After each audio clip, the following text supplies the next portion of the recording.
Hey, good morning, good afternoon, good evening, Infinite Crypto Cruisers. Hey there, folks. My name is Brad Varnell, and this is the Infinite Crypto YouTube channel. Welcome to Monday Morning Mindset Mastery. I hope all of you had a phenomenal weekend. I definitely had an incredible weekend. So much to be excited about, and I am super excited to be here with you today. Let me see. I've got my... this is the wrong, there we go. This is the branding that I want up there, folks. So for those of you that are looking at the screen, we've got the at AGAPE_token is our Twitter account. So go check that out if you get a chance. But today we're not going to be talking too much about the AGAPE token. I do have a few updates and some exciting news. But today we're really going to be talking about what's the difference in mindset between the rich and the poor. And I've got 8 things that I'm going to go over with you that differentiate rich people and poor people, folks. And I want to preface this with most of you, if you're struggling financially, a lot of the times it's not your fault. I've mentioned this a lot of times in my life, but from the time that you were born until the time you were about 7 years old, that has formed 90+% of the way that you think and the way that you are. And most of the time you didn't have any defense against what you were being taught. You were just being taught by the people that were the closest to you, that loved you. You had people that had good intentions, but most of the time they didn't know anything about creating wealth. And so most of the time, this poverty mindset or the different things that you have taken into your adult life, if you're not financially where you want to be, a lot of times it's not your fault. You know, we talk a lot about that on the show, where these things aren't your fault, but it is your responsibility to figure them out and get them fixed. And that's where this show comes in handy, because you're going to have an awareness after today's show that you didn't have. So, long story short, before you heard this episode and you just thought you were rolling through life and you were the way that you were, and there was nothing that you could do necessarily to change it, well, now you're going to have an awareness and you're going to have the ability to change. And what do I mean by that? There's a famous story that I really love that I think illustrates this point to a certain extent. And it basically that there was these 2 twin brothers. And they were raised in a very abusive household. Their father, would smack them around, and he was an alcoholic, and he was verbally abusive, and he was a criminal, and they were raised by this horrible father. And later on, when they got into life, when they were like 25 or 30 years old, one of them was in prison, had done some horrible things and was in prison for life or for a long time. The other one had gone on to become, like a successful lawyer, had a beautiful wife and kids, and was living an incredible life.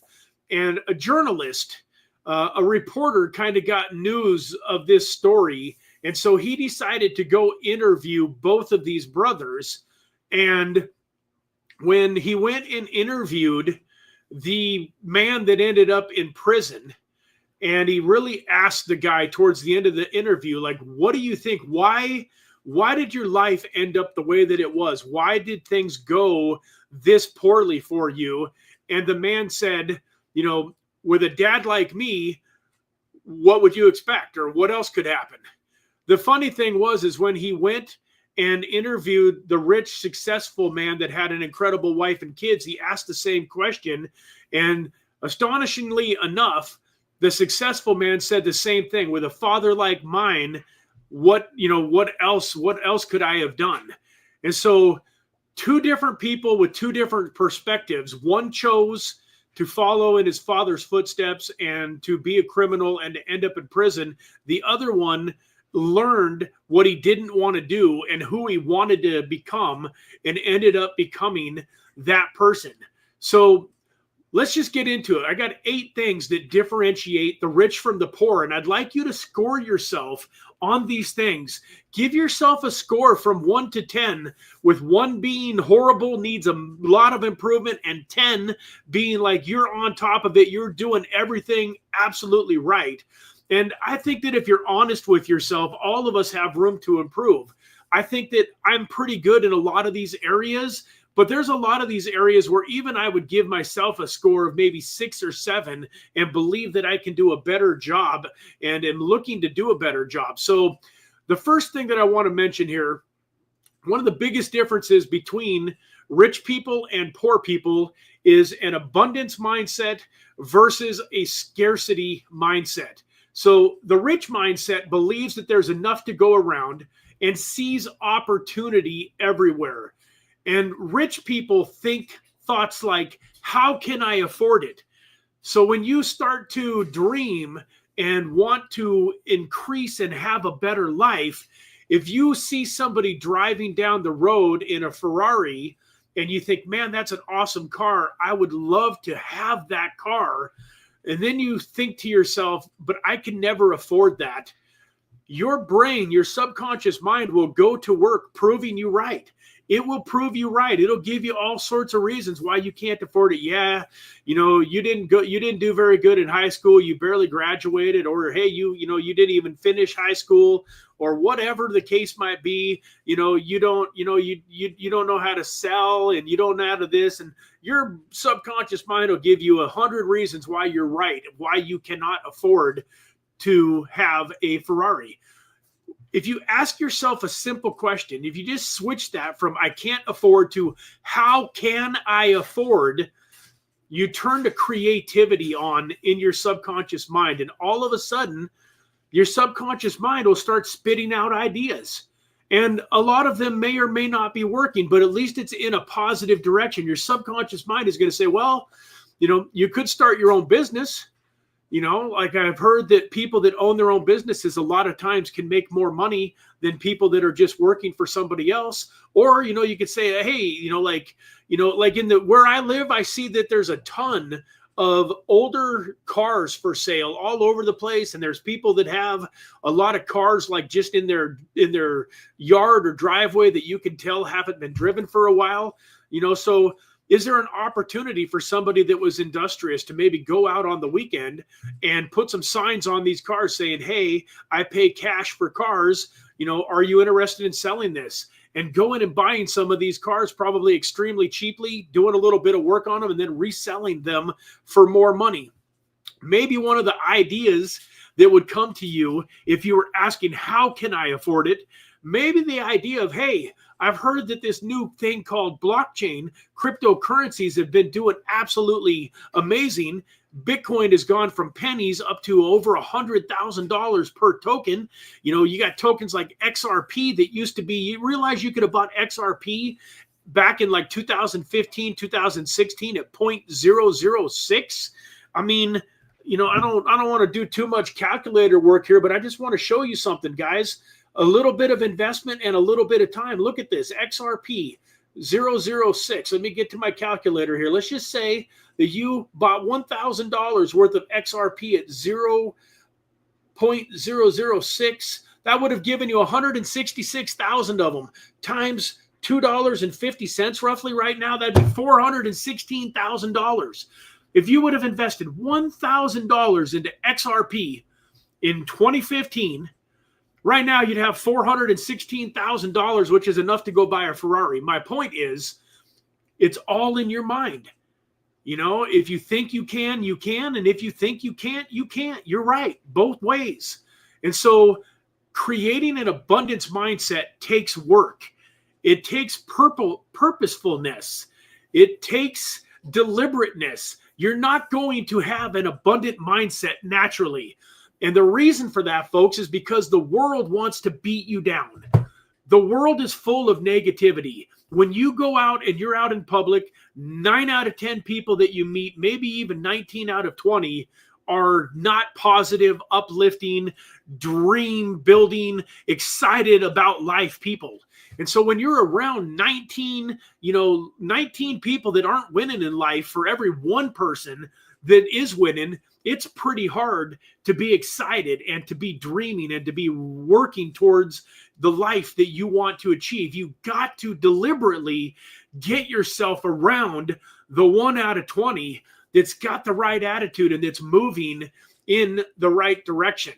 You have to, it takes purposefulness and deliberateness to read 10 pages in a good book every single day. It's easy to do, but it's easy not to do. You know, it's simple, yet it's very complicated to keep the streak together. So abundance mindset is one of the biggest differences between the rich and the poor. And I want to ask you guys a question. Do you think that the reason that a lot of rich people's kids end up getting rich, or another example that might even be better, do you think, tell me the truth here, if you're going to answer in the chat, that'd be great. Do you think that it's a coincidence that a lot of professional athletes end up having professional athletes for children? And why do you think that is? Why do you think that is? Let me ask you a question. Like, you know, you guys have all heard of Peyton Manning and why can't I think of his brother's name all of a sudden? But Archie Manning was their father. You've got Peyton Manning and his brother Eli. There we go. Eli Manning, Peyton Manning. Their father was Archie Manning, who was a professional quarterback. You know, if you go look, you've got Del Curry, who was in the NBA. You've got Steph Curry. Now, Shaquille O'Neal also has some kids that are doing extremely well in sports. And I could go on and on and on. The list goes on and on and on. But I want to ask you a question. Do you think that they have a higher likelihood to be a professional athlete because their parents were a professional athlete? A, because they just got these physical attributes from their parents and they just are luckily blessed with the professional gene? Or do you think that maybe, just maybe, part of the reason that professional athletes have children that are professional athletes at a much higher level is because their children believe they can be professional athletes because their dad or their mom was a professional athlete and they were raised in a household where, of course, they believed it was possible because they're seeing it every single day in their life. I'm here to tell you it's the latter. I'm telling you, go look at Eli Manning and Peyton Manning and tell me that there's something special about them physicality-wise. There's not.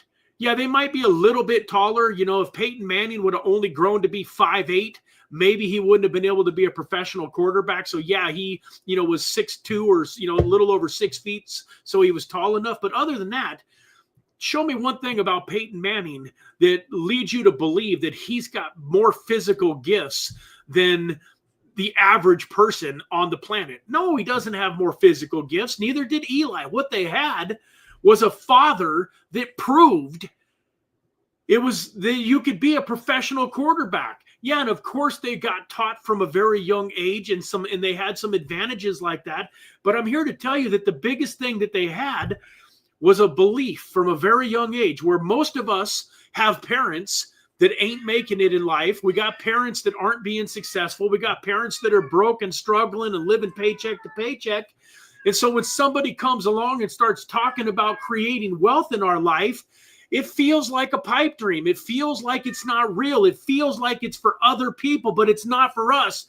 Because if it was real and it was possible, why didn't our parents do it? I think that's one of the things that parents really screw up on in their lives. They're always telling their kids, hey, you can do whatever you want in life. You can be whoever you want. You can have whatever you want. And yet you're growing up and you're watching your parents that don't have what they want, that aren't being everything that they can be.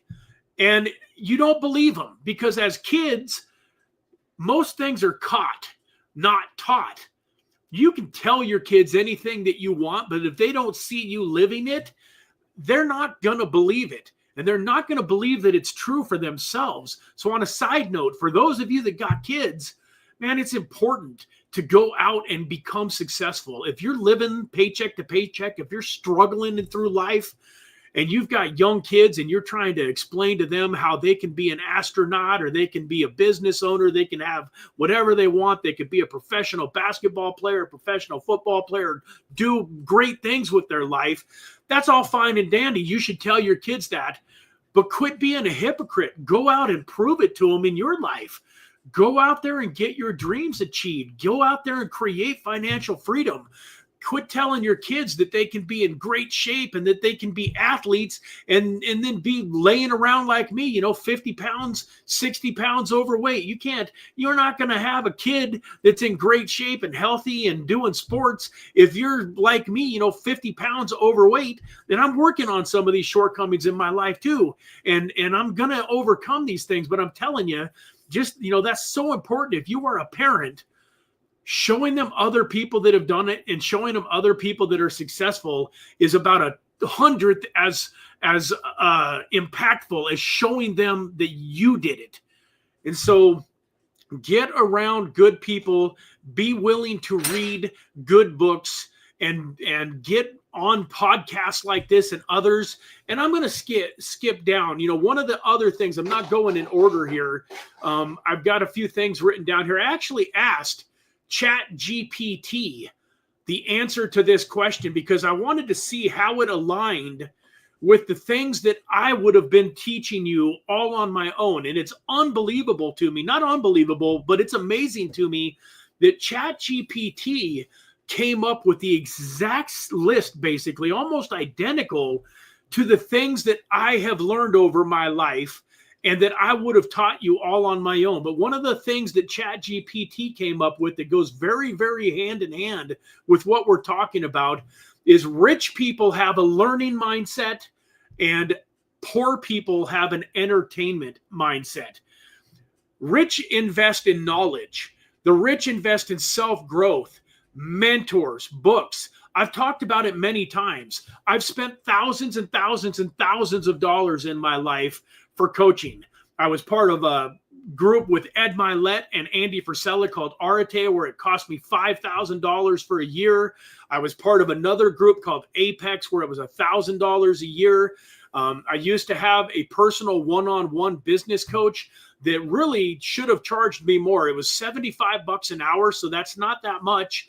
But at the same time, it was still a $300 a month commitment because we got together once a week.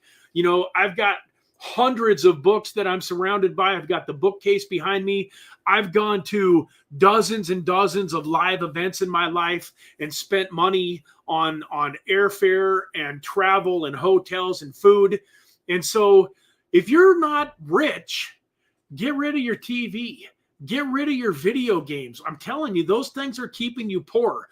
There's a lot of people out there in life that don't numb their mind through drugs and alcohol, and they think they're doing fantastic, like they're ahead of the crowd because they don't have a drug problem, they don't have an alcohol problem. What they don't understand is that if you're coming home from your 9 to 5 and you're spending the next 4 or 5 or 6 hours of your day just watching TV or playing video games, you are doing that to escape from reality. In most cases, you hate your life, you hate your finances, you hate the life that you're living, and you use these things like video games and TV to numb your mind, because when you're watching a good TV show, you forget about all the things that you're unhappy about temporarily. Some people do it with sleep. I know people that sleep for 10, 12, 14 hours a day because they're miserable. I'm telling you, when you've got something to wake up and that you're excited about in life, it's a lot easier to get up after 6 or 7 hours of sleep, man, because you're ready to go, you're ready to rock, you're ready to roll. So this thing here may seem like a small thing, but I believe out of the 8 things, it's one of the absolute most important. These are all important, but I'm telling you, a lot of these things are this is one of the most important things, and society teaches you from a young age that watching TV, playing video games, doing those things is totally normal. It's totally okay. Like nobody ever says, hey, you shouldn't watch TV. Very rarely. Like I'm probably one of the first people that's ever said that. But in my opinion, if you're broke and you're struggling financially and you want to get wealthy, throw your TV away. You don't need a TV. I know it sounds crazy. It reminds me of a funny episode in Friends. One time, Ross and Joey and Rachel and everybody go to Bermuda for this conference that Ross is doing, and this lady recognizes Ross because he's a famous, paleontology. So she recognizes Ross, and Joey, who's an actor, who's a star on Days of Our Lives in this show, thinks that she's talking to him. And, and then he realizes that, that she's not, because he tells her, man, that's awesome. I'm so glad that you're a fan. And what do you like the best about Days of Our Lives? And she says, oh no, I was talking to Ross. She says, I don't even own a TV. And Joey's famous line was, he looks kind of quizzical and he says, well, what do you point your furniture at? And isn't that so true? Like, we all think about, hey man, we got to have our couch, we got to have our chair, we got to get that sucker right in the right place and get it pointed at the TV so that we can watch, TV all night long. We come home from a hard day of work and we break open a beer or a glass of iced tea and Netflix and chill. You realize that Netflix is I don't even know how many hundreds of millions or billions of dollars in company, because they got millions and hundreds of millions of people paying them $20 a month to be able to sit there and be broke.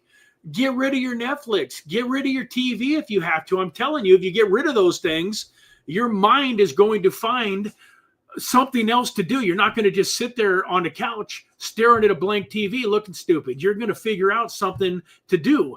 But as long as you got that TV turned on, entertaining you, numbing your mind, you're just going to sit there and allow for it to happen. Just kind of like somebody that's sitting there in the hospital and they got that morphine drip, and that morphine is just, keeping them kind of laid back and chill and giving them, they got no motivation to do anything. So I'm not going to preach about that for too long. I probably talked about it for longer than I should have already, but man, you don't have to literally go throw away your TV if you have the discipline to keep it turned off. But I'm telling you, if you're working a 9-to-5 and you don't want to work a 9-to-5 anymore, you're not going to get away from the 9-to-5 just by doing the 9-to-5. You're going to get your freedom from 5 to 9 or from 5 to 11, whatever time you go to bed. Those hours after you get off of work and what you do in those hours is going to determine whether you get rid of the 9-to-5 in 30 or 40 years when you can barely afford to retire off of the 401k and your Social Security, or if you create financial freedom and get away from them quicker. The third thing that I want to talk about here is long-term versus short-term thinking. Rich mindset. Rich people invest time and money with a long-term payoff in mind. In other words, they invest in assets, they invest in education, they invest in business. Poor people, poor mindset focuses on immediate gratification and short-term survival, paycheck to paycheck. They're always just thinking about, how can I pay the bills? How can I pay the bills? Rich people are thinking about how they can invest in education that will help create high-level skills, high-paying skills, and then how can they take that money and turn it into assets? I'll go one step further.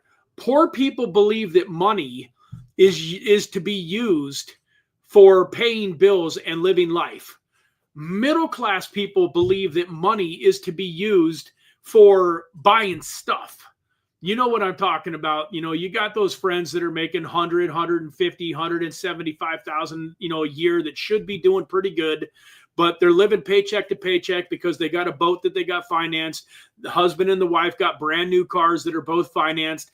They got a house that's probably a little bit more of a house than they can really afford. They're stretching to afford it because they want to look good and smell good to their friends and their family. And every single month they're living paycheck to paycheck, even though they're making good money. It's because they got all this stuff. Rich people understand that money has one tool or one thing that it's used for, and one thing only. And that one thing is to make more money. Rich people take their money They put it into assets that make them more money, and then they spend the money that the assets are creating on their life. And that's why they never run out of money, because it's like having a river of money flowing to you, because you have so many assets that are spitting off cash flow. You've got dividend stocks. You've got real estate that is spitting off rental income. You've got cryptocurrency like the Atom token that is staked and earning you 15% a year that you could spend. Like, you realize if you had 100,000 Atom, that's 15,000 Atom a year, and you could spend 15,000 Atom a year and still have your 100,000 Atom for the rest of your life. So 15,000 Atom at $5 an Atom is $75,000, right? Is that right? 100,000 at 15% is going to get you 15,000. 15,000 times $5 is $75,000 a year in income. And if Atom goes to 10, it's 150, and so on and so forth. So one of the biggest things that you can do mindset wise is quit thinking about money as a way to pay your bills. And I'm not telling you to go get evicted and live on the streets in order to invest your money, but I am here to tell you that wherever you're at in life, you got to draw a line in the sand, and you have to start using a portion of your income to buy assets. I don't care if it's $5 a month or $5 a day or $50 a month or $50 a day. You have to start somewhere. You want to get to the point where 10 to 25% of your income is flowing into assets that are going to create more money, that are going to create more money. You realize that if you just bought the 100,000 in Atom and you let it compound, that at 15% a year, you would basically double your Atom in about less than 7 years. Like, I think it's closer to about 6 years. No, not even that. 5 times 15 is 75. So the rule of 7, you would double your Atom with compound interest in about 5 years. So you would literally in 5 years have 200,000 Atom if you didn't spend the 15. What rich people do is they create so many assets that are spitting off so much cash flow that they can pay for their life without ever digging into the principle. So that is, long-term versus short-term thinking. It's the same thing with your health. Man, that cheesecake would sure taste good tonight. But then you think to yourself, man, being shredded and being fit and being able to give myself the chance to live until I'm 80 or 90 years old is pretty cool too.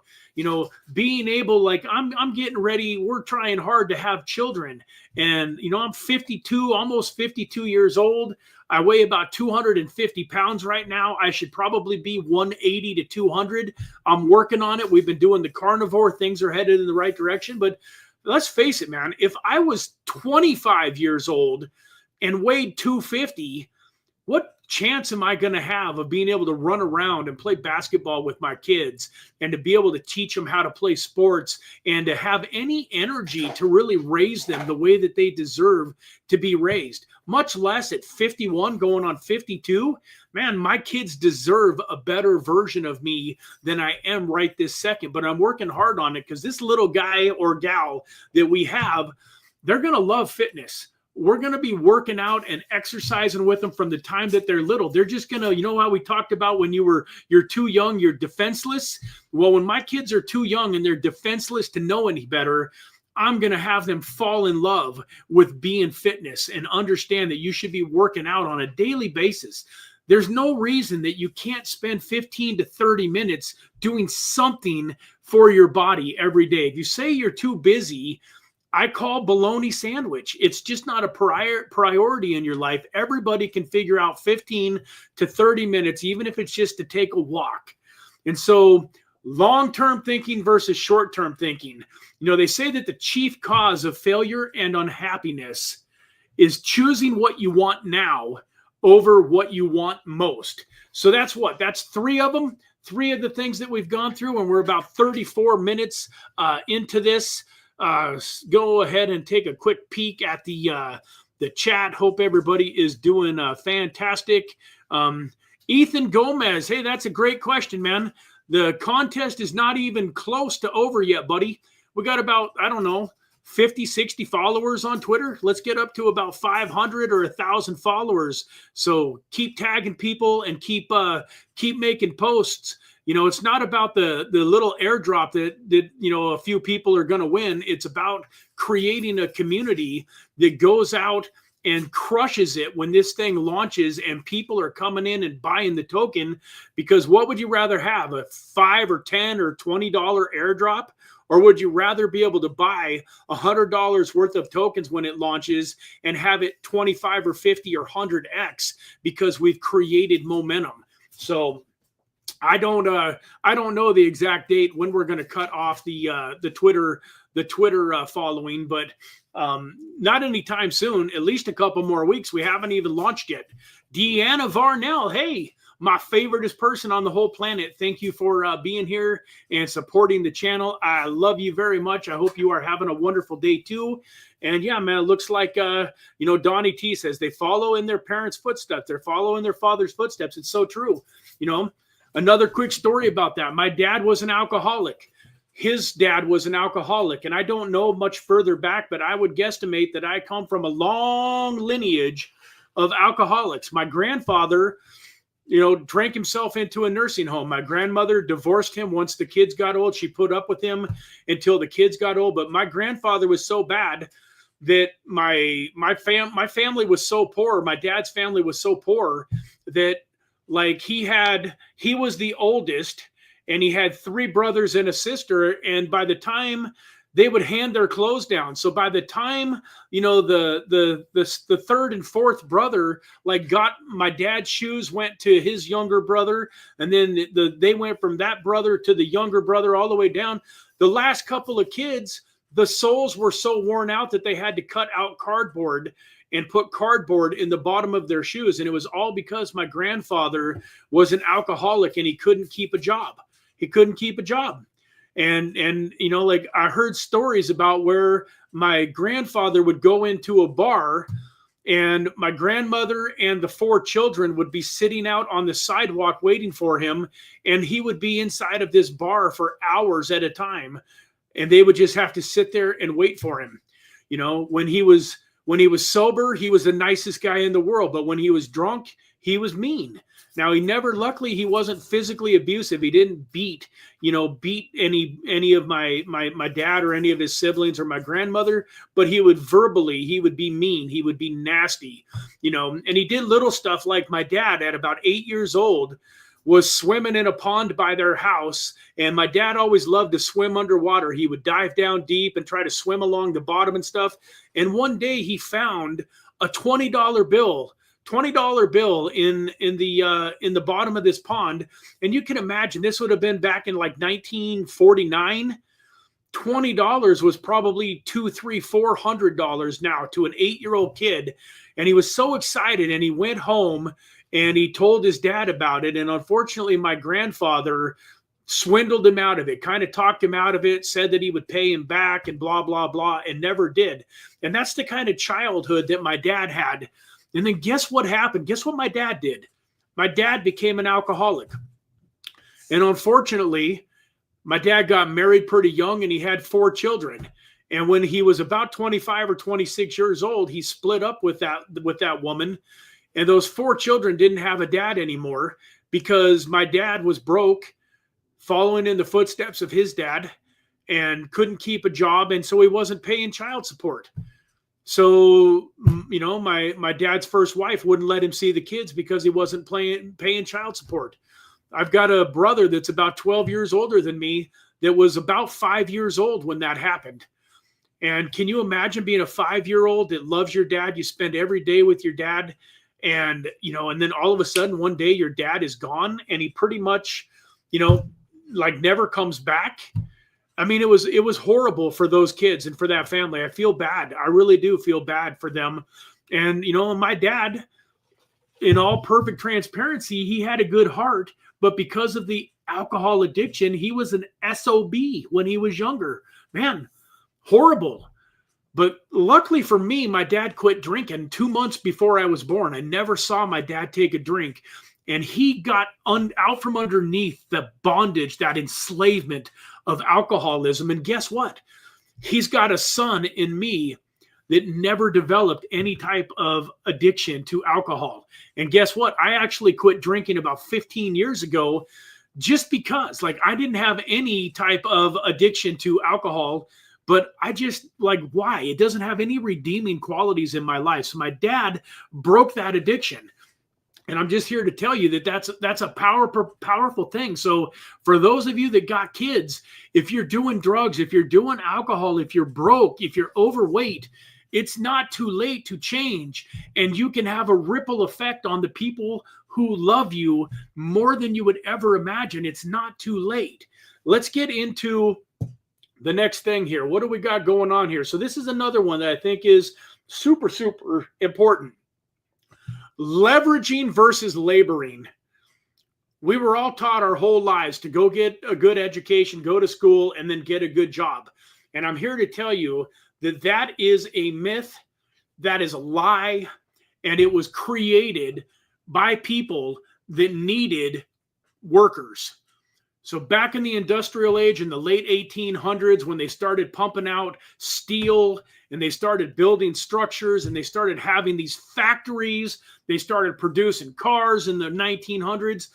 There was no way to run a big car manufacturing company or a steel manufacturing company without employees, without laborers, without people that were getting jobs. And so the people that were at the bottom of the totem pole were the hardest workers, making the least amount of money. And then they created colleges and they told people another lie. Hey, go to school, get a good education, go get a college education, and then you can come work for us and you can be a manager. You can be a supervisor and you're going to make even more money, and you're not going to have to do as much work because you're going to be supervising the people that are doing the work. And people thought, oh, well, that sounds like a fantastic deal. But folks, I'm here to tell you, if the only money that you're making is directly related to the time that you are spending making it, you are going to have a very, very tough time creating abundance. I don't care if you're making $100 an hour, $100 an hour, 8 hours a day, that's 800 times 5, that's $4,000 a week, $16,000 a month. But guess what? $16,000 a month that you got to go work 40 hours a week for every single week. And if you decide that you want to quit that job, the $16,000 disappears, poof, gone in a split second, does not make you wealthy. Now, if you have a high-paying job and you're making $16,000 a month and you invest it properly, you can get wealthy. But my point is, the actual act of making a high dollar amount per hour will not make you wealthy. You still have to have this mindset of investing and creating assets. There's a lot of people out there that make millions of dollars a year that are broke. Look at professional athletes.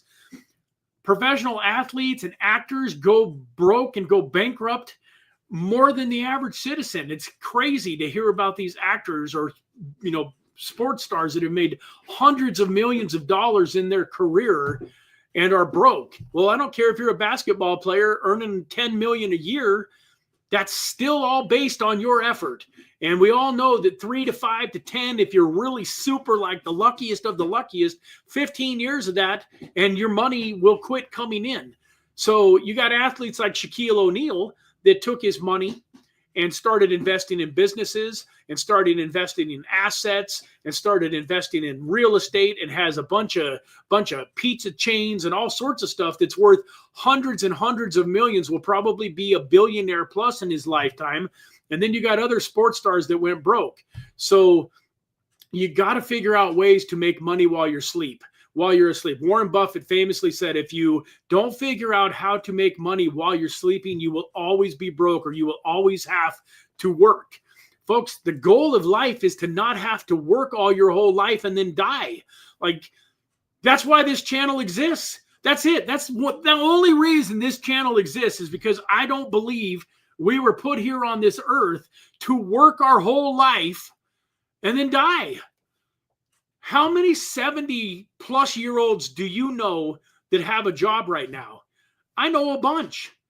And they ain't got a job because they want to work. They got a job because they're broke, and their social security ain't enough to live off of. So if people that are in their 60s and 70s or 80s that have followed this instruction of go to school, get a good education, get a good job, are broke, 19 out of 20 of them, statistically 95% of people are broke or dead by the age of retirement. 5% of the population actually makes it financially successful. And even 4 of those 5 people are still just comfortable. They don't have enough money to go on exotic vacations. They don't have enough money to own, waterfront real estate. They don't have enough money to really enjoy life. They just got enough money to, pay their rent, pay their mortgage, pay for their bills, their car insurance and everything, and a little bit left over. So they don't have to worry about their bills, but they ain't going out and living life.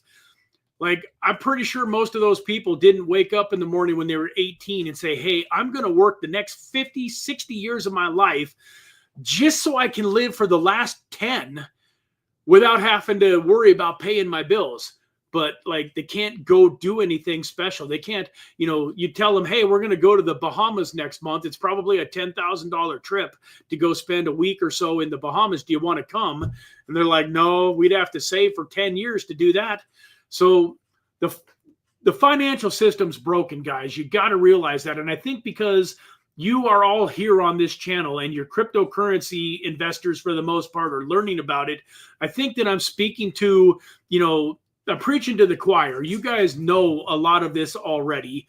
Let's go into the next one, though. That was leveraging versus laboring. I want to read what ChatGPT says about that. Looks for ways to leverage time, money, or skills. Delegating, automating, and investing. Poor mindset. Trades time for money directly. Often stuck in the work harder loop. The next one, risk management versus risk avoidance. Rich mindsets understand and manage calculated risks to grow wealth. Poor mindset fears risk and often chooses safe paths that limit potential growth. So in order to be rich, guys, you got to be willing to take some risks. You got to believe in yourself. You got to believe in your ability to make things happen, to make things right. That even if you stumble, even if you fall, even if you fail in the beginning, that you've got what it takes to learn from it and come back. The movie Rocky, I love the Rocky series, but one of the things that I love about it, especially in the first 2, is, Rocky pours his heart into everything. He gives his heart and his soul and everything into that fight, but he still loses. He still loses. It doesn't mean that just because you go out and you take chances and you take risk, that just magically you're going to be successful. Everything that you want is going to, appear. Poof, you're going to be successful. Most of the time, you're going to get beaten. You're going to lose a few times. Even Michael Jordan, there's a famous story that Michael Jordan got cut from the varsity basketball team when he was a freshman. And that fueled a fire in him to make him work harder and to come back and become a better basketball player. Part of that story is he wasn't putting in the time. He wasn't putting in the effort that he needed to back then. That lit a fire underneath him to put in the time and the effort. I was just reading too, the gentleman that founded Kentucky Fried Chicken. He was 64 years old and failed at everything his whole life. Do you realize that? I think it's Ray Kroc, but I could be wrong. The Colonel, I can't think of his name, but anyways, the Colonel that created Kentucky Fried Chicken, he was 64 years old when he started marketing to that. He literally got told no over 1,000 times. He told people about his recipe and tried to get it into restaurants, tried to get somebody that would produce this chicken, and he got told no over 1,000 times. How many of you would be willing to go get told no over 1,000 times if you knew that the final outcome was going to be that whatever your dream and vision was going to go worldwide? Now I don't even know how many locations there are. There's tens of thousands of Kentucky Fried Chickens. I think I read it was in over 150 countries. And Ray Kroc died a very wealthy man, and his kids are wealthy, and his grandkids and his grandkids, his kids and kids, his kids, his kids, his kids are wealthy because he wouldn't quit. He had a dream and he wouldn't quit. And so, but he was willing to take the risk. Most of you guys have a fantastic idea sitting right there in the middle of your mind, right now. It's already there. You already know the idea. You already have this idea that you think could make you a millionaire. Some of you have had it for 10 years and you've never acted on it. Why not? Like, you're going to live for however many years you live, and then you're going to die.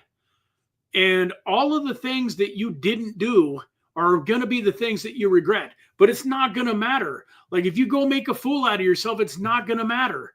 You know, like, so many people are scared to talk to other people. They're scared, you know, what if I talk to somebody and they tell me no?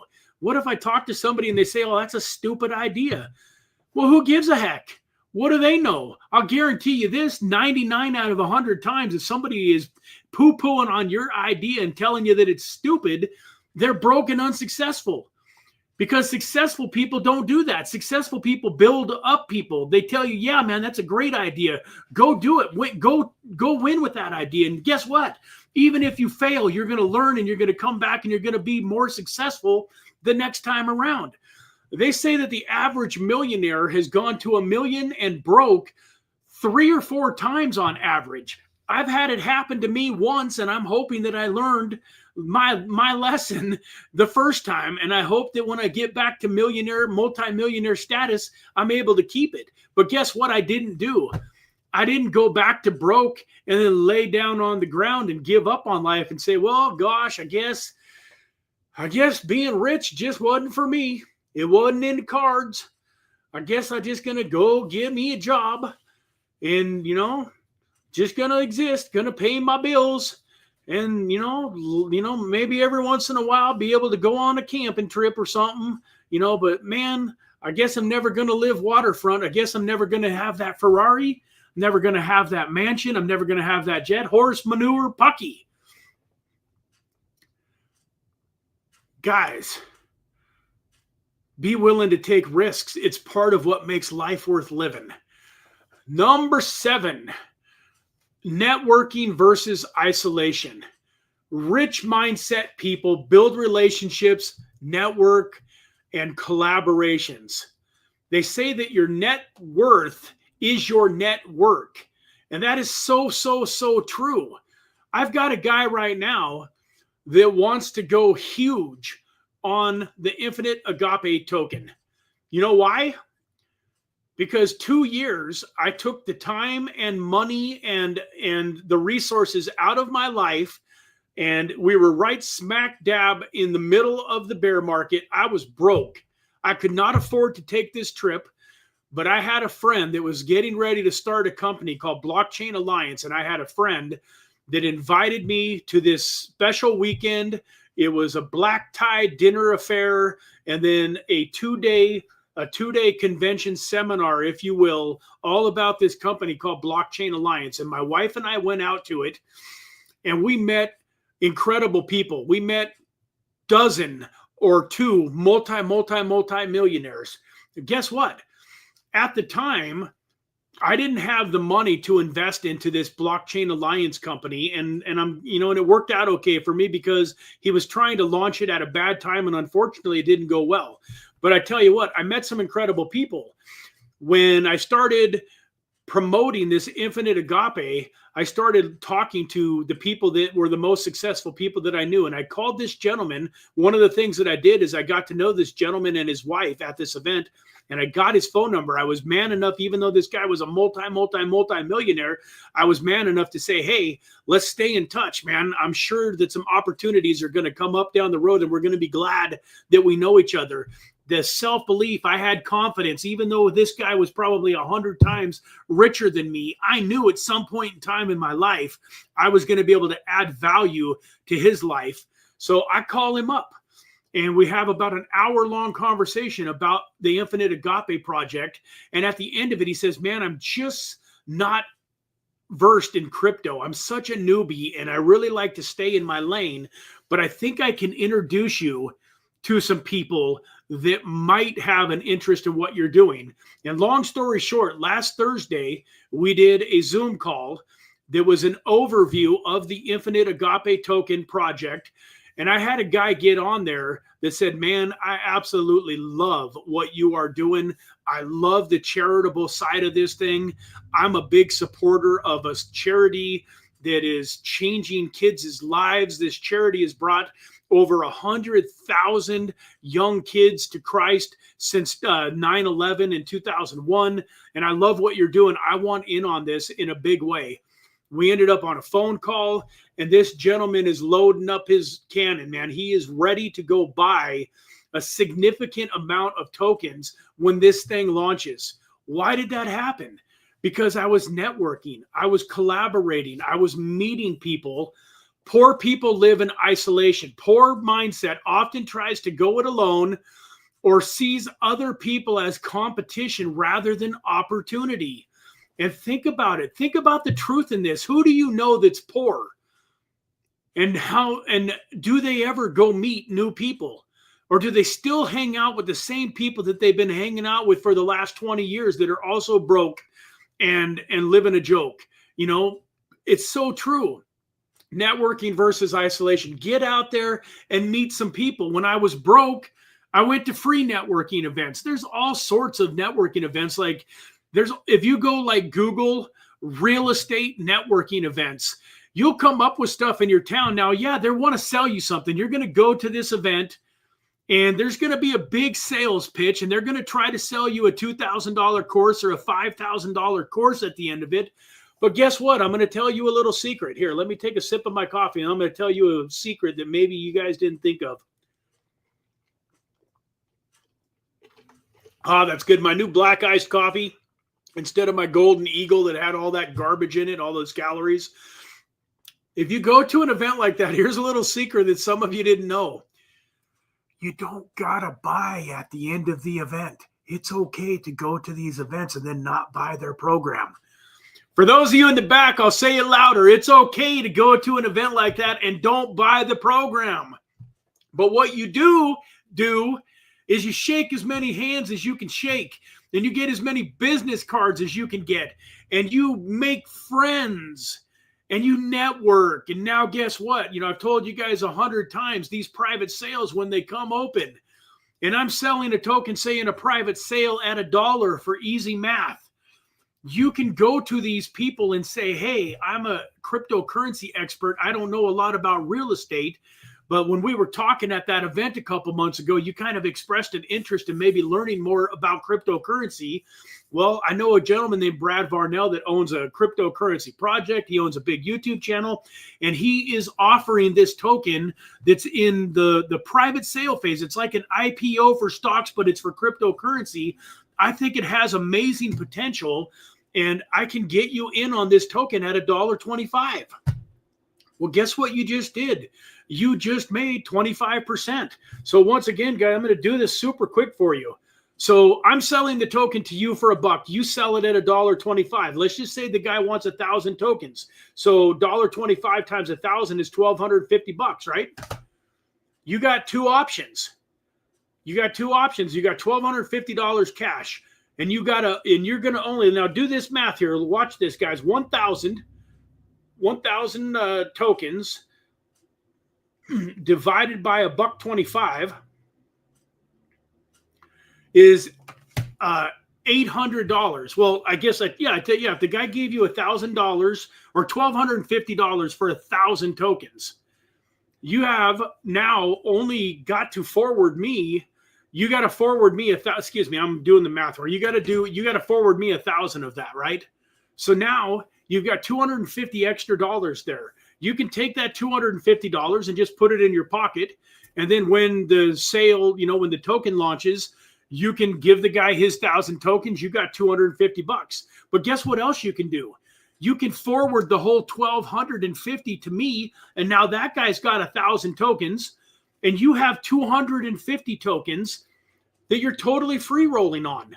And you're like, well, that sounds pretty cool, but 250 tokens probably not going to do me that much good. Like even if it 10x's, that just turns my 250 into 2,500, which there's nothing wrong with. But guess what, guys? I had opportunities like that arise when somebody else was the one offering the token, and I was able to sell $10,000 worth of the token, $1,250 to 10 different people. So I collected $12,500, and then I forwarded the whole $12,500 to the person. So each of my 10 investors, they all had $1,000 worth of tokens, which is great. 1,000 tokens coming to them. I had 2,500 tokens coming to me, and they were free. I was free rolling on them. I had 2,500 tokens coming at launch, and I hadn't spent one penny of my own money. That's another difference between the poor mindset and the rich mindset. I knew I wasn't going to be able to come up with $2,500 back then. I was investing $100, $200 into tokens back then, $500 if it was like super, super amazing. And when it came to private sales, I couldn't even justify 500 for the most part, because you got to wait a little bit of time for it to launch. And then some private sales go better than others. So like literally, this was an opportunity for me, though. I had opportunities where I had significant amounts of tokens that I was just totally free rolling on at launch. And I didn't feel bad about it at all, because think about all of your hours are valuable. You just spend, we're at an hour right now. You just spent an hour on this. So why should you go to your network, go to these people that you know that maybe have funds, maybe go to a brother or a sister, a mom or a dad, you know, a good friend, whatever. Why should you go to them and sell them $1,000 worth of a private sale token for $1,000, right? I'm going to send you the $1,000 worth of tokens. You got to then get it to them. So you got to go through the work of teaching them how to, you know, get a MetaMask wallet or something. Like you're going to spend several hours. So it's not like you're doing it totally for free, but you got to quit. You got to get out of that mindset where, oh man, I'm only paying $1 for the token. I can't charge my buddy $1.25. Horse manure. If you were an attorney and you went to school for 8 years to become an attorney, and then you spent 5 years of your life becoming an expert attorney, and then one of your friends needed you for something in your expertise, would you feel bad about charging them your hourly rate? No, man. If you tried to lawyer for everybody for free, you'd go broke.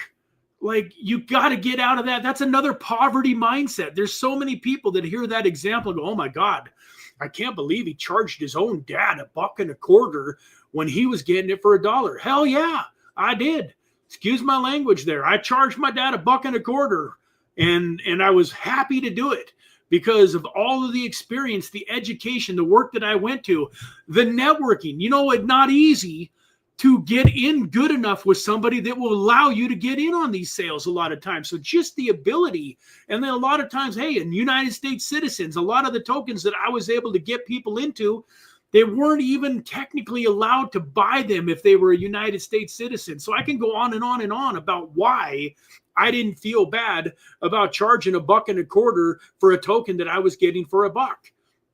But you know, networking versus isolation. Go to some free networking events until you can afford to pay for networking events.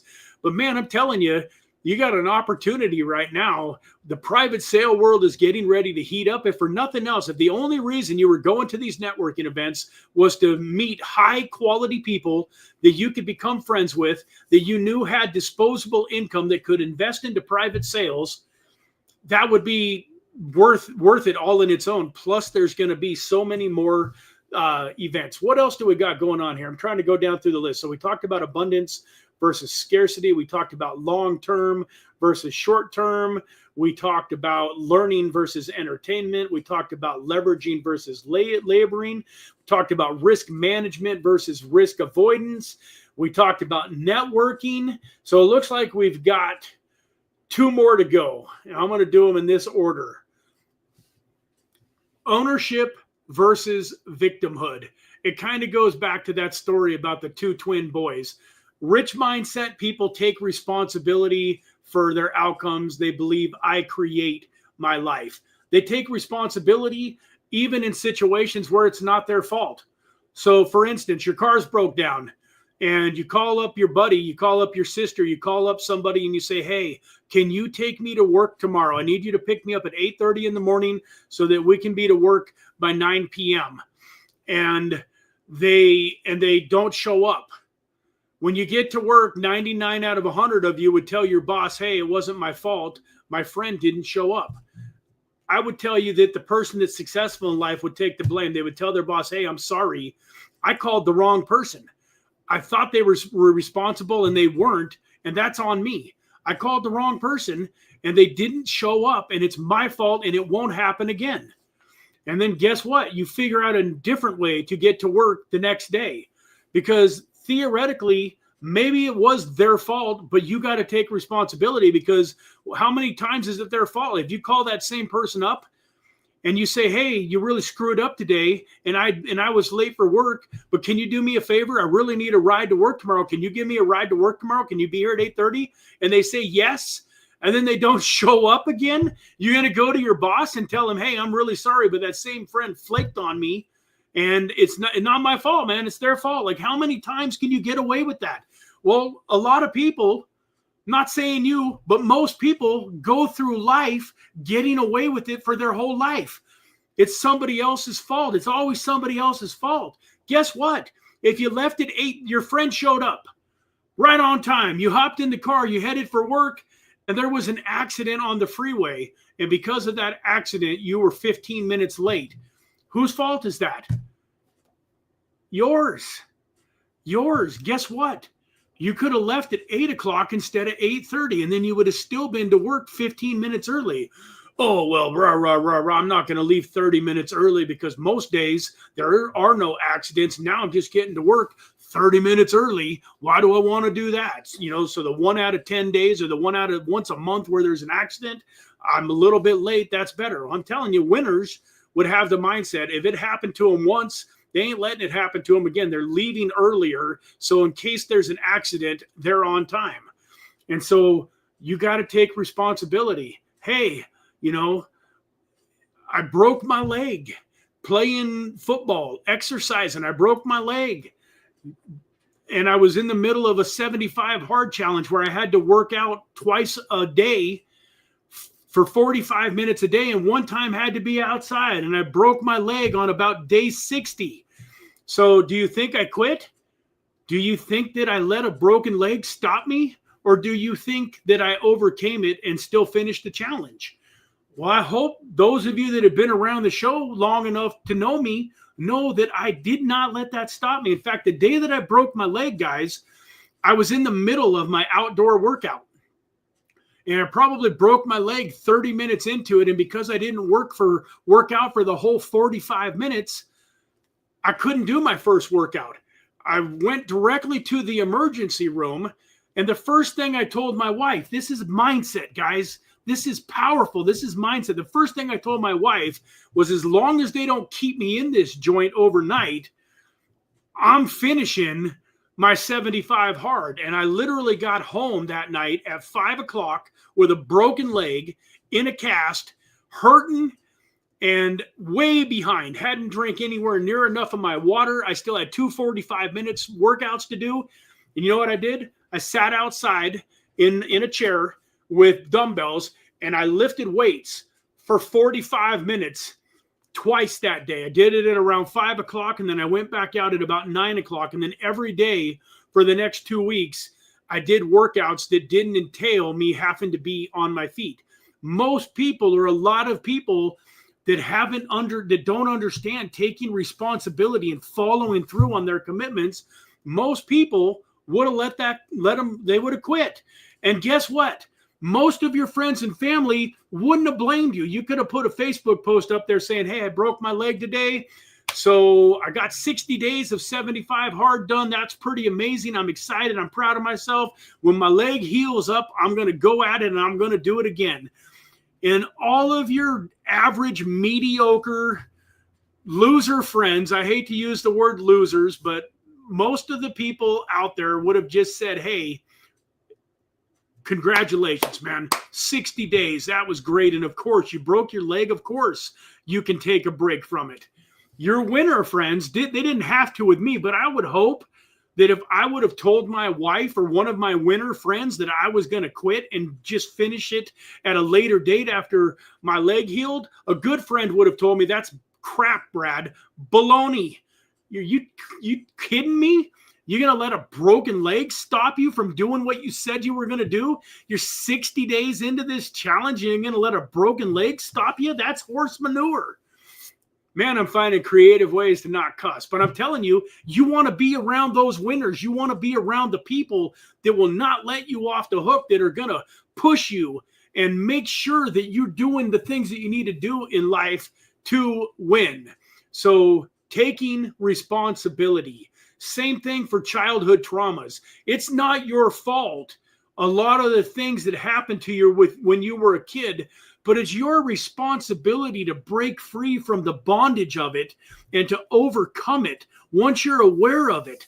Like, there's so many people out there that grew up in abusive homes and then they end up doing the exact same thing that they swore they would never do because it's ingrained and it's taught, and then they end up being abusive. So many people, I bet you my dad growing up probably thought to himself, I am not going to be an alcoholic. This was awful. I'm never going to do that to my kids. And then the next thing you know, he's an alcoholic. But I'm telling you, just because it happened to you and it wasn't your fault in the beginning, it is your responsibility to not let it affect the rest of your life and hold you in bondage. And then last but not least here, folks, is value creation versus income chasing. Let's see what it says here on ChatGPT. Rich mindset focuses on solving problems and creating value for others. Poor mindset focuses mainly on earning a wage or income. Let me tell you that again. Rich people focus on solving problems and creating value for other people. Poor people focus mainly on earning a wage or an income. I mean, I don't even know if I need to say anything else. Think about the wealthiest people in the world.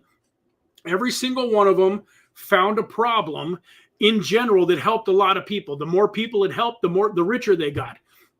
So, Bill Gates didn't get rich because he helped, 100 people with his Microsoft programs. He helped billions of people with his Microsoft programs.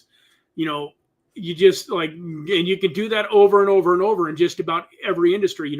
Henry Ford didn't get rich with the Ford company because he made 10 people an automobile. He got to be one of the wealthiest men in the world because he created hundreds of thousands and millions and now billions and billions and billions and billions of cars. Rich people focus on what they can do for other people, knowing that that's going to come back to them and help them to create wealth. Zig Ziglar had a famous saying that if you help enough people get what they want, you will automatically get what you want. And it goes back to this example. Think about this. If you help one person invest $1,250 into a private sale and you get $250 and then that thing 100x's, that's pretty cool. You turned, $100 into 25 grand, but you didn't get wealthy. But guess what? If you helped 100 people get into that for, $100,000 worth, and you got $25,000 worth of free tokens, now what? Now when it 100x'd, you just turn 25,000 times 100 is a lot of money. What is that? 2.5 million. The difference was in the number of people. You helped 1,000 people turn $1,000 if it 100x's into 100 grand. That's pretty significant. You help 1,000 people make 100 grand, you're going to be rich. I mean, unless somehow you figured out a way to just do it for absolutely no profit margin. But if you got any profit margin at all worked in there. But my point is people, when you're creating value and thinking about how to solve other people's problems, most of the time that's done outside of your 9 to 5. But I am here to tell you that you want to maximize your 9 to 5. Let me ask you a question. If you own a company and you got one employee, you're supposed to be there at 9 o'clock. You got one employee that shows up at 8:59 every single day. Some days they're a minute late or 2 minutes late, but they literally show up like 1 or 2 minutes early to 1 or 2 minutes late every single day. And then you've also got that same computer, because what you do in the morning is what you do at night. If you got that same computer, quitting time is 5 o'clock. And you know the guy that starts packing up his stuff at about 10 minutes till, and all of a sudden, by the time 5 o'clock is there, everything's packed up and ready to go. Like he's counting down the last minute. You know, he's got the computer, like on my computer, I can see it's 10, 15, 25, 26, 27. You're like literally it's 4:59, 28, 29, 30. And then at 5 o'clock, man, he's out the door. And then you got another guy that shows up at 8:30 in the morning and comes in and says, hey, boss, I got a little bit of extra time. Is there anything that I can do to, you know, make your life easier? Anything that I can do to help you? And then that same guy, you know, like has an appointment because somebody told him, hey, I can't talk to you until 5:15 tonight. And instead of telling that person, oh, I'm sorry, we're going to have to try to make it happen tomorrow. And the person says, well, I'm not available tomorrow. The next time I can get together with you is, you know, Friday. You say, okay, well, let's do it on Friday then, all because you're not willing to stay 15 minutes late. I'm not staying 15 minutes late. He ain't paying me. He ain't going to pay me for that extra 15 minutes. Dude, I'm telling you, that's how losers and poor people think. Rich people say, man, I'd be happy to talk to you at 5:15 because they know that that relationship and the sale that they're going to make or whatever value that they're going to create for the company is going to come back to them tenfold. And guess what? You got the guy that shows up at 8:30 in the morning, stays till 5:30 some nights, maybe is willing to work a Saturday.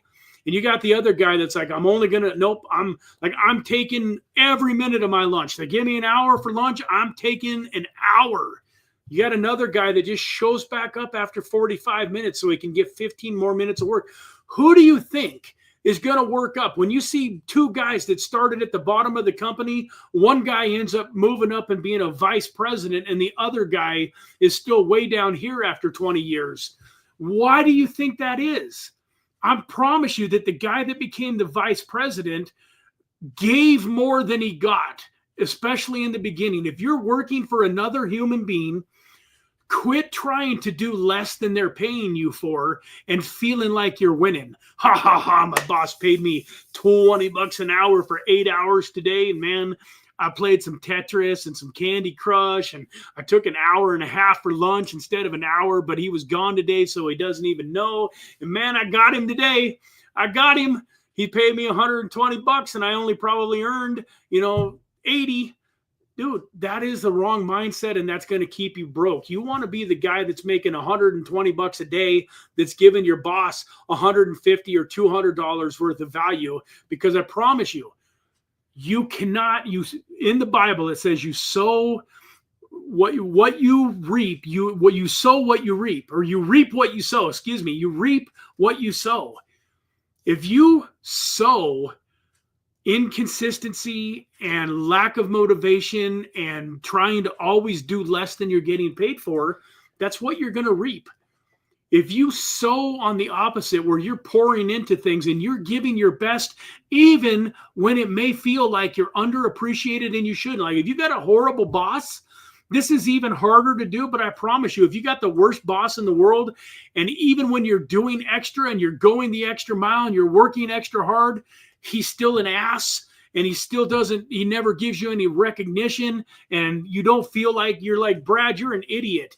I've been listening to you now for 6 months, doing all this stupid stuff that you've been talking about, coming in early, staying late, doing everything that I can, and my boss is an ass, and he ain't recognizing me, and he's still not offering me a promotion. And Brad, you're dumb. I wish I'd have never watched your YouTube show.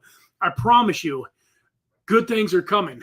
What's going to happen? You're going to have somebody that was a coworker of yours that moved to another company, and their president is going to say, hey, man, we need somebody that can fill this place.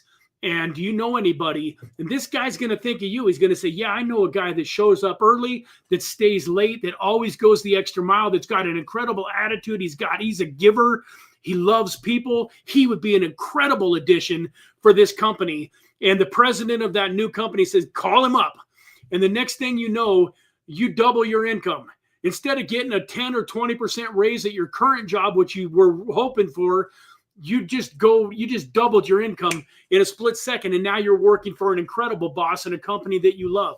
I promise you, God will not let you put in the extra effort and to go the extra mile and to be a giver and to be a lover of people without you sowing that and reaping that into your life at some point. So, whew, with that, guys, man, that was an hour and 20 minutes and 8 things that separate the rich people from the poor people. And I'll give you a bonus one real quick. Last but not least, you're never going to become rich if you think that rich people are greedy, if you think that rich people are bad people, if you think that rich people had to be shady and pull the wool over people's eyes in order to create wealth, you're never going to get rich. So if you're driving down the road today and you see somebody in a really nice, a Ferrari or a Corvette convertible or something, and you think to yourself, I wonder who they screwed over to get that.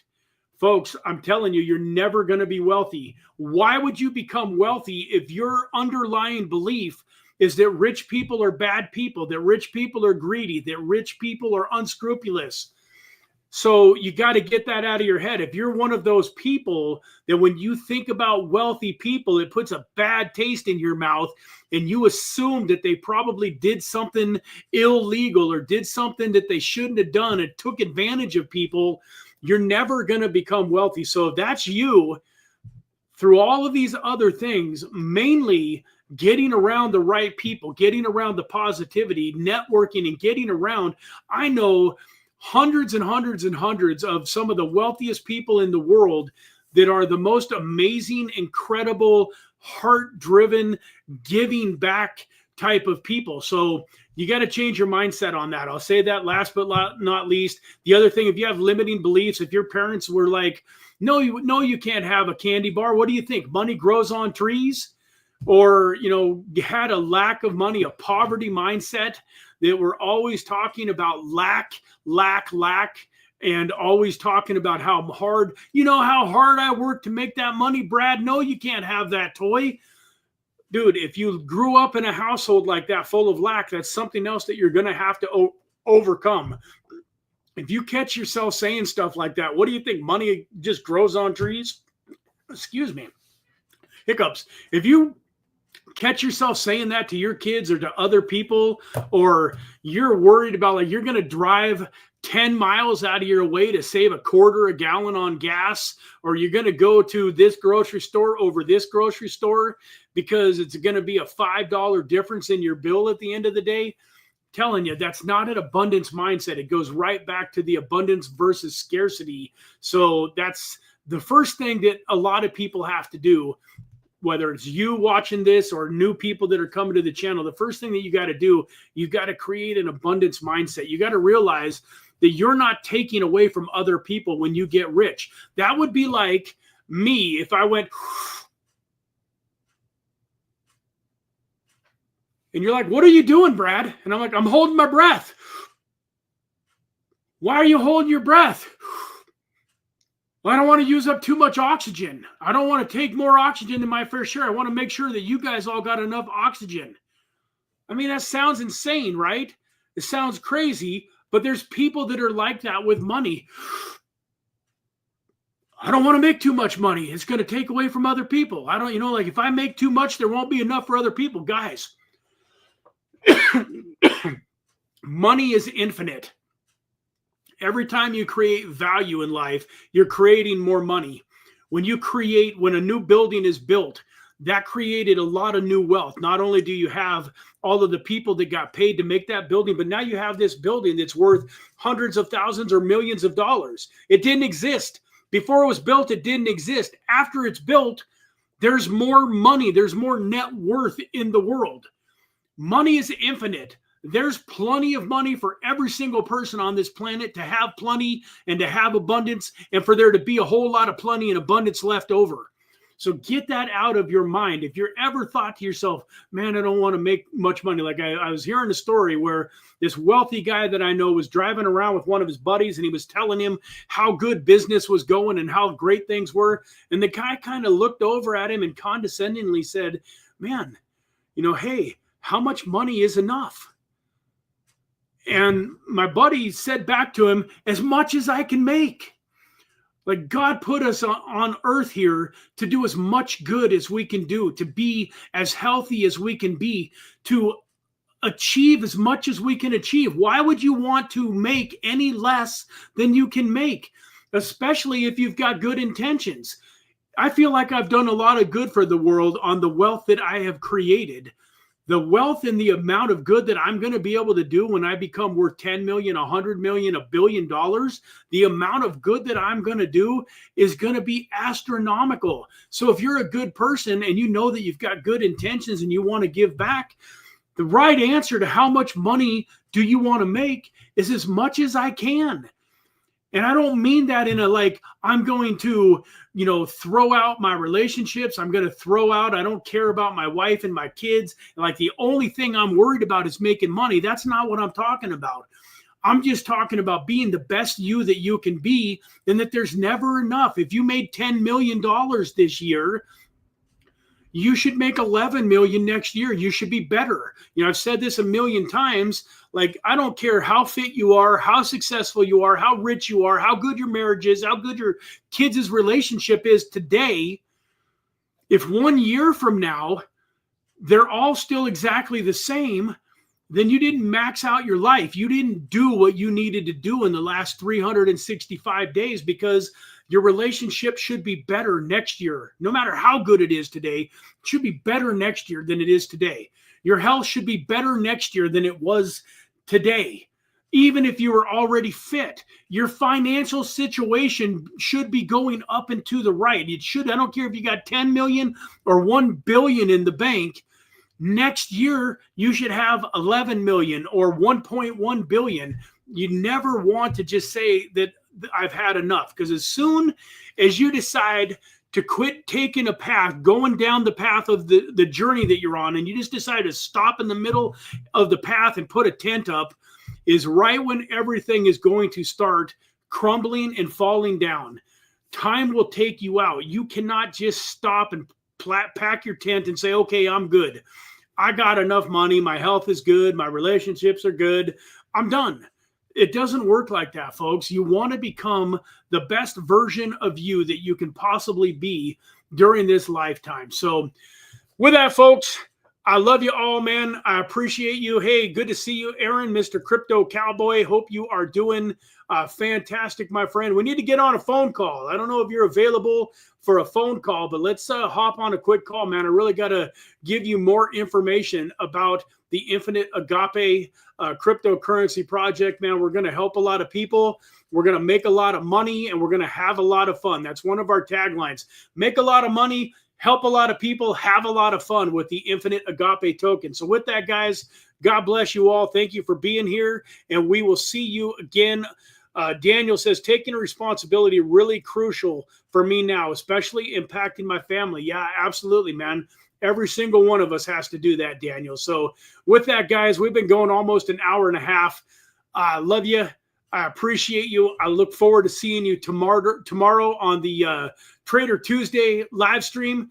All my trades are in play. Everything is going great, and I really look forward to giving you that update tomorrow. So with that, have a fantastic rest of your Monday. Thank you for spending this time with me, and we will see you again very soon.